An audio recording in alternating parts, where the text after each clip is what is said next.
Welcome to 7 news Telugu bulletin. ముందుగా headlines. Amaravati SRM యూనివర్సిటీలో green hydrogen summit లో పాల్గొన్న ముఖ్యమంత్రి చంద్రబాబు.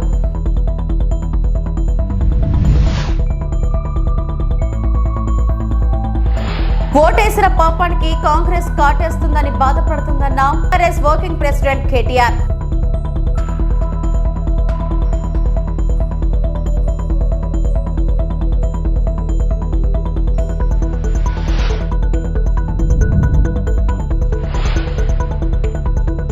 కాకతీయ జూకి తెల్లపులి ఎన్క్లోజర్ లోకి వదిలిన మంత్రి Konda Surekha.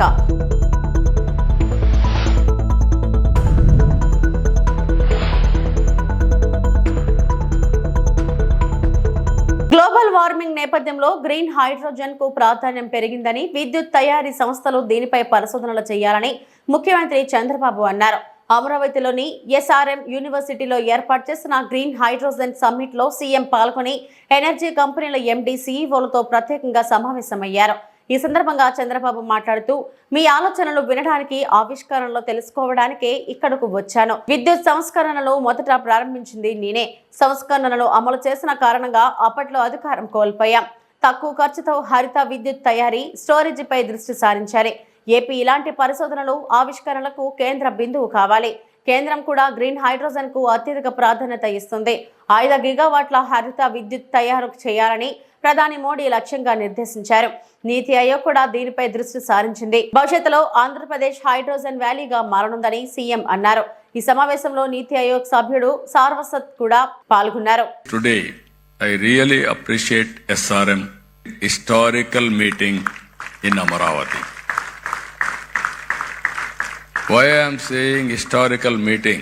Recently, originally if you see, Hyderabad I started high-tech city focusing IT. Recently in Amaravati, we started Quantum Valley focusing artificial intelligence. Now today, I am very happy. We are focusing Hydrogen Valley starting from here. One is Quantum Valley, quantum computing, technology with deep tech, everything. How to protect environment. There you need green energy and also downstream industries, total ecosystem. You can imagine if you can protect nature and you can use technology in a big way, sky is the limit for development. Or otherwise we'll have all problems. That is where 2 valleys are coming here. One is Quantum Valley for computing and also technology. One is Green Hydrogen Valley from here to protect nature for sustainability. That is very, very important. Here I am asking SRM. They have done good work.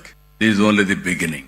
I am requesting SRM to take lead to bring industry, green hydrogen players who are all in the field, and also research organizations and all users. How to take to logical conclusion. Today, it is a matter of cost. If you scale up, and at the same time, if you can go for innovations, you are all here. Our youngsters are also here. Continuously, you will think you will get so many solutions. How to get best solution for reducing the cost, thereby affordability. That is only a game changer. For this, hydrogen storage, transportation, and so many things, we can work it out. There I am saying today, after today, tomorrow, all discussions will conclude. We will declare Amaravati Green Hydrogen Declaration 2025. Same day, next year, we will meet again to review what we have done, what is the progress. Bring knowledge available globally, bring all experts and players available globally, and also we will improve further with value addition. If you can provide all solutions, I am here to give proof of concept. Some chief ministers may not understand, but our Prime Minister is very clear. He had a clarity in technology and also vision. That is where I am saying always, right time, right place, right person. That is Narendra Modi ji. As on today. KCR హయాంలో తెలంగాణ అన్ని రంగాల్లో అభివృద్ధి చెందిందని BRS working president KTR అన్నారు. అబద్ధపు హామీలు ఇచ్చి Congress party అధికారంలోకి వచ్చిందని విమర్శించారు. రైతులకు బోగస్ మాటలు చెప్పి మోసం చేశారన్నారు. 2 లక్షల ఉద్యోగాలు ఇస్తామని చెప్పి యువతను మోసం చేశారన్నారు. 4,000 పెన్షన్ ఇస్తామని చెప్పి వయోవృద్ధులను బీసీలకు 42% రిజర్వేషన్ల పేరుతో మోసం చేశారని మండిపడ్డారు. ఖమ్మం పర్యటనలో భాగంగా మాజీ మంత్రి పువ్వాడ అజయ్ నివాసంలో బీఆర్ఎస్ ముఖ్య కార్యకర్తల సమావేశానికి కేటీఆర్ హాజరయ్యారు. ఈ సందర్భంగా ఓటేసిన పాపానికి కాంగ్రెస్ కాటేస్తుందని ప్రజలు బాధపడుతున్నారన్నారు. 100 రోజుల్లో 6 గ్యారంటీలు అమలు చేస్తామని చెప్పి మోసం చేశారని మండిపడ్డారు. ఒకటి మాత్రం ఒప్పుకోవాలి, రేవంత్ రెడ్డి గారి వల్ల బాగా లాభపడింది ఎవరయ్యా అంటే చిల్లర గాసిప్ వెబ్సైట్లు, యూట్యూబ్ ఛానళ్ళు, వాటికి పెట్టే దిక్కుమాలిన తంబనేళ్లు నడుపుకునే కొంతమందికి మాత్రం రేవంత్ రెడ్డి వల్ల కడుపు నిండా మరి బ్రహ్మాండంగా ఆదాయం వస్తున్నమాట మాత్రం వాస్తవం. 3rd రేట్ యూట్యూబ్ ఛానళ్ళకి, మీడియా ముసుగులో దరిద్రాన్ని వండే దగుల్బాజీలకు ఆదాయం పెరగొచ్చు, కానీ రాష్ట్ర ప్రజలకు మాత్రం దమ్మిడి ఆదాయం కూడా దమ్మిడి లాభం కూడా నీ వల్ల లేదు అనేది వాస్తవం. రోత వార్తలు, రోత డైలాగులతో ఇవాళ ఇష్టం వచ్చినట్టు మాట్లాడి చిట్ చాట్ల పేరిట నువ్వు చీటింగ్ ఏదైతే చేస్తున్నావో ఈ రాష్ట్ర ప్రజల్ని జనం చీకొట్టే పరిస్థితి తెచ్చుకుంటా ఉన్నావు. టన్నుల కొద్ది కేసులు పెట్టాడు 20 నెలల్లో, టన్నుల కొద్ది కేసులు. గుండు పిన్నంత ఆధారం అన్న దొరికిందా? ఉంటే కదా దొరికేదానికి, తప్పు చేస్తే కదా భయపడేదానికి. అందుకే నేను అనేది, చేతిలో పవర్ ఉంది నీకు, నువ్వే హోంమంత్రి, నువ్వే ముఖ్యమంత్రి, నీ కిందే మొత్తం 1000 మంది పోలీసులు ఉన్నారు, మంది మార్బలం వ్యవస్థ అంతా నీకే ఉంది. ఏం తప్పు చూపెట్టినావు? 20 నెలల్లో ఏం పీకినావు? ఎంతసేపు లీకులు. అప్పట్లో ఏదో సినిమాలో ఆయన గ్రీకు వీరుడు అనేవాళ్ళు, ఈయన లీకు వీరుడు. లీకులు తప్ప, చిట్ చాట్లు తప్ప నువ్వు పీకింది ఏంది, నువ్వు చేసింది ఏంది రాష్ట్ర ప్రజలకు కానీ రాష్ట్రంలోని ఏ వర్గానికి నువ్వు చేసింది ఏంది నేను అడుగుతా ఉన్నా. మేమేమి తప్పు చేయలేదు కాబట్టే ఇవాళ ఇంత ధైర్యంగా మొహమాటం లేకుండా దమ్ముంటే లై డిటెక్టర్ పరీక్ష పెట్టు, దమ్ముంటే లై డిటెక్టర్ పరీక్ష పెట్టు అని చెప్పిన మొట్టమొదటి రాజకీయ నాయకుడిని నేను. నీకుందా దమ్ము? ఓటుకు నోటు కేసులో నేను డబ్బులు తీసుకోలేదు లేదా ఇవ్వలేదు అని చెప్పే దమ్ము నీకుందా? లై డిటెక్టర్ పరీక్షలో మగాడివైతే, పిరికి సన్నాసివి కాకపోతే వస్తావా? ఉద్రం కూర్చుందాం, రాష్ట్ర ప్రజల ముందు లైవ్ కెమెరాల ముందు కూర్చుందాం, ఎవరేందో ప్రజలను తెలవమందాం. ఇద్దరి మీద ఉంది కదా ఏసీబీ కేసు, నీ మీదో కేసు ఉంది, నా మీదో కేసు ఉంది. నువ్వు మరి రా, ముందుకు రా అని కూడా సవాల్ చేసిన రాలా. పెడితే పెట్టాడు కేసులు, ఏదో ఫార్ములా ఈ అని, కమిషన్ అని, ఇదని అదని పెట్టాడు. దొంగ కేసు పెట్టినా అది కూడా పెట్టడం సరిగ్గా రాదు ఈయనకి. అదే సినిమాలో చెప్తారు, బ్రహ్మానందం గారు దొంగ పాత్ర వేస్తాడు, వేసిన తర్వాత అందులో ఆయన చెప్తాడు, ఆ హీరో గారు, వీడు దొంగ కానీ దొరికిపోవడం వీడి స్పెషాలిటీ అంటాడు. అట్లాగే రేవంత్ రెడ్డి స్పెషాలిటీ ఏంటంటే దొరికిపోవడం. హనుమకొండ జిల్లాలోని కాకతీయ జంతు ప్రదర్శనశాలలో కొత్తగా తెల్లపులి సందడి చేస్తుంది. ఎస్జర్లోకి తెల్లపులిని అటవీశాఖ మంత్రి కొండా సురేఖ వదిలారు. పాఠశాల విద్యార్థులతో కలిసి మంత్రి ఈ కార్యక్రమంలో పాల్గొన్నారు. వన మహోత్సవం సందర్భంగా జూలో మొక్కలు నాటారు. జూ పరిసరాల్లో తెల్లపులి సంచారాన్ని మంత్రి ఆసక్తిగా తిలకరించారు. ఇది ప్రజల్లోకి వెళ్ళాలి, ఎందుకంటే హైదరాబాద్ తర్వాత పెద్ద జూ ఇది. ఇక్కడ నుంచి మన వాళ్ళు చాలా మంది హైదరాబాద్కి వెళ్తూ ఉంటారు. మనం వరంగల్ జూనే ఒక పర్యాటకుల కేంద్రంగా మార్చినట్టయితే స్కూల్ పిల్లలు ఇక్కడికే వచ్చి ఇక్కడే చూసి వెళ్ళే విధంగా మేము దీన్ని ఇంకా మోడర్నైజ్ చేసి ప్రజలకు అందించాలనేటువంటి ఒక లక్ష్యంతో ఈ కార్యక్రమాన్ని తీసుకోవడం జరిగింది. ఇక్కడ ఆఫీసర్స్ కూడా చాలా ఇంట్రెస్ట్ తోటి ఈ జూ డెవలప్మెంట్ కోసం పనిచేస్తూ ఉన్నారు. ఇంకా రాబోయే రోజుల్లో ఏది అవసరమైనా కూడా యాజ్ ఫారెస్ట్ మినిస్టర్గా నేను నా యొక్క సహకారం 100% కూడా ఉంటుందని తెలియజేస్తా ఉన్నాను. చెట్లను పెంచండి, అమ్మ పేరు మీద ఒక చెట్టు అని ఒక ప్రధానమంత్రి గారు ఎట్లా అన్నారో అదే పద్ధతిలో మేము 18 కోట్ల చెట్లకు ఈసారి మేము టార్గెట్ పెట్టుకున్నాము. లాస్ట్ టైం 95% రీచ్ అయ్యాము. ఈసారి 100% రీచ్ అవ్వడానికి కూడా మేము ప్రయత్నం చేస్తూ ఉన్నాము. అక్టోబర్ 2వ తేదీ కల్లా రాష్ట్ర వ్యాప్తంగా ఉన్న చెత్తను పూర్తి స్థాయిలో తొలగిస్తామని మంత్రి నారాయణ చెప్పారు. అనంతపురంలో మున్సిపల్ డంప్ యార్డ్ లో బయో మైనింగ్ ను ఆయన ప్రారంభించారు. వచ్చే 2 నెలల్లో రాష్ట్రంలోని ప్రతి ఇంటికి కుళాయి కనెక్షన్ ఇస్తామని నారాయణ స్పష్టం చేశారు. 85 లక్షల టన్నులు తొలగించాలని ఆదేశించారు. దాని మీద యాక్చువల్ వర్కౌట్ చేసి టెండర్లు పెద్ద పెద్ద కంపెనీలు పిలిచాము, వాళ్ళందరికి ఇచ్చాం. రోజుకి 46,000 టన్నుల లెగసీని బయటికి పంపిస్తున్నారు. ప్రతిరోజు 46,000 టన్నులు. 85 లక్షల టన్నులలో 85 లక్షల్లో 50 లక్షలు పూర్తి చేశాం. మరొక 35 లక్షలు చేయాలి. అవి కూడా వచ్చి అక్టోబర్ 2కి అయ్యేటట్టుగా ఈరోజు మున్సిపల్ శాఖ చేస్తుంది. ప్రతి ఇంటికి, వీధికి కాదు, ఇంటికి ట్యాప్ కనెక్షన్ ఉండాలి. ట్యాప్ కనెక్షన్ ఉండే విధంగా వర్క్ చేయమంటే నేను 2019 ఫిబ్రవరి అప్పుడు నేనే మంత్రిని శాఖకి 5,350 కోట్లతో ఏషియన్ ఇన్ఫ్రాస్ట్రక్చర్ ఇన్వెస్ట్మెంట్ బ్యాంక్ లో శాంక్షన్ చేయించాం. 70% వాళ్ళు ఇస్తారు, 30% మనం. అది రీపేమెంట్ 30 సంవత్సరాలు రాష్ట్ర ప్రభుత్వం కడుతుంది. చేస్తే ఫస్ట్ ఇన్స్టాల్మెంట్ వాళ్ళు ఇచ్చారు. కానీ అప్పుడున్న రాష్ట్ర ప్రభుత్వం, గత ప్రభుత్వం మ్యాచింగ్ ఫండ్ 30% అది పోయింది. మళ్ళా ఈ ప్రభుత్వం వచ్చిన తర్వాత ముఖ్యమంత్రి గారు దాన్ని మళ్ళా కేంద్రంతో మాట్లాడి ఎన్డీఏ ప్రభుత్వంతో, ఎన్డీఏలో ఉన్నాం కాబట్టి దాన్ని మళ్ళా రివైజ్ చేయించారు. దాని టెండర్ కూడా ఈ నెలాఖరాకు వస్తుంది. అదేవిధంగా అమృత స్కీమ్ 8,500 కోట్లతో కేంద్ర ప్రభుత్వం ఇచ్చిన ప్రాజెక్ట్ 2020లో. అది ఎందుకు ఇచ్చిందంటే ప్రతి ఇంటికి ట్యాప్ కనెక్షన్ ఉండాలని. దానికి ఫస్ట్ ఇన్స్టాల్మెంట్ వాళ్ళు ఇచ్చారు. గత ప్రభుత్వం మ్యాచింగ్ ఫండ్ ఇక అది కూడా ఆగిపోయింది. దాన్ని కూడా రివైజ్ చేసి టెండర్లు పిలిచాం. ఈ నెల 28వ తేదీ టెండర్ రీఓపెన్ చేస్తున్నాం. రీఓపెన్ చేయగానే వెంటనే 8,500 కోట్లకు సంబంధించిన ప్రాజెక్ట్ ని టేకాఫ్ చేసి రాబోయే 2 సంవత్సరాల్లో ప్రతి ఇంటికి ట్యాప్ కనెక్షన్ వస్తుంది. ఆషాఢ మాసం పురస్కరించుకుని తణుకు మండలంలో వేంచేసిన పలు దేవాలయాల్లో ఎమ్మెల్యే ఆర్మిల్లి రాధాకృష్ణ, సతీమణి కృష్ణ తులసి ఆధ్వర్యంలో శుక్రవారం ప్రత్యేక పూజలు నిర్వహించారు.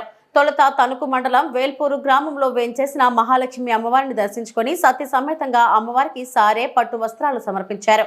ఈ సందర్భంగా మహాలక్ష్మి అమ్మవారు శాకంబరి దేవి అలంకరణలో దర్శనమిచ్చారు. అనంతరం తణుకు మండలం దువ్వ గ్రామంలో వేంచేసిన దానేశ్వరి అమ్మవారిని దర్శించుకున్నారు. అంతకుముందు గ్రామంలో భారీగా తరలివచ్చిన మహిళలతో కలిసి కావిడి మోసిన ఎమ్మెల్యే రాధాకృష్ణ దంపతులు అనంతరం అమ్మవారికి సారే పట్టు వస్త్రాలను సమర్పించారు. కార్యక్రమంలో పెద్ద సంఖ్యలో భక్తులతో పాటు కూటమి నాయకులు, కార్యకర్తలు పాల్గొన్నారు.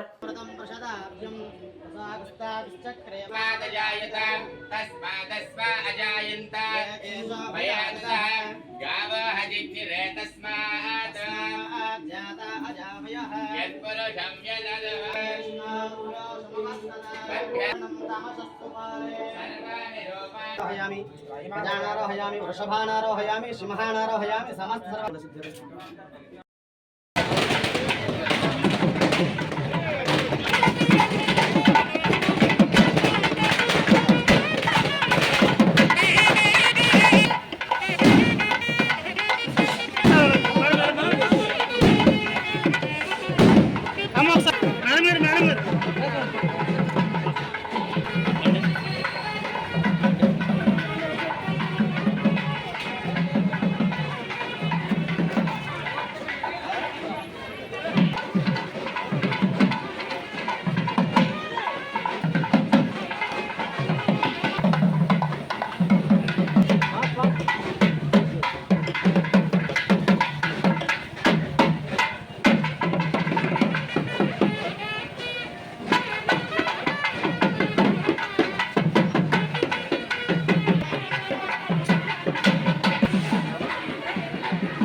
రచ్చబండ ద్వారా ఇంటింటికి చంద్రబాబు మోసం. Recalling Chandrababu manifesto. తిరుపతి నియోజకవర్గం తూర్పు మండలం నందు 2వ వార్డు నాయకుల ఆధ్వర్యంలో జరిగిన రచ్చబండ కార్యక్రమం ద్వారా రీకాలింగ్ ఎట్ ఎన్సీబీఎన్ మేనిఫెస్టోను తిరుపతి నియోజకవర్గ సమన్వయకర్త శ్రీ భూమన అభినయ్ గారు పాల్గొని కార్యక్రమాన్ని పర్యవేక్షించారు. ఈ కార్యక్రమంలో అజయ్ కుమార్, కార్పొరేటర్ ఉమా, ఉత్తరం మండలం అధ్యక్షుడు తమ్ముడు గణేష్, నాయకులు, మహిళలు, కార్యకర్తలు పాల్గొన్నారు. ఇబ్బందులు పెడుతూ ప్రజల్ని పరిపాలన అయితే చేయలేదు. బీదా సాదా అందరినీ చూసుకున్నాడు. స్కూళ్ళు బాగా డెవలప్ అయినాయి. దానికి ఉదాహరణ స్కూల్లో చదువుతున్నటువంటి ఆ పిల్లోడే టాపరే చెప్తున్నాడు. గతంలో భోజనం నాణ్యత ఎలా ఉంది, ఈరోజు ఎలా పడిపోయింది. ఇప్పుడు ఆ యొక్క గుడ్ల విషయంగా ఆడనే ఉడికిచ్చేసి వార్చేస్తున్నారు, కంపు కొడుతుంది అని అంటుంది. మీరైతే 20 గుడ్లలో 2-3 గుడ్లు మాత్రమే బాగుంటున్నాయి, మిగతావన్నీ కూడా కుళ్ళిపోయిన గుడ్లే వేస్తున్నారు. ఇవన్నీ ఇలా ఉండకూడదన్న ఆలోచనతోనే ఆ మనిషి స్కూళ్ళన్నిటినీ మార్చి డిజిటల్ క్లాస్ రూములు చేసి ఇంగ్లీష్ మీడియం తీసుకొని వచ్చి, ఇంకా ఆరోగ్యశ్రీ గట్రాలకైతే పరిధిని పెంచి, రేషన్ షాపులు అయితే మన ఇంటికే డోర్ డెలివరీ వచ్చేటట్టుగా చేసి ఇప్పుడు నేనే పోయి తీసుకురావాల్సి వస్తుంది అని అన్నాడు. దాన్ని క్యాన్సిల్ చేశాడు చంద్రబాబు. వాలంటీర్ వ్యవస్థే లేదు.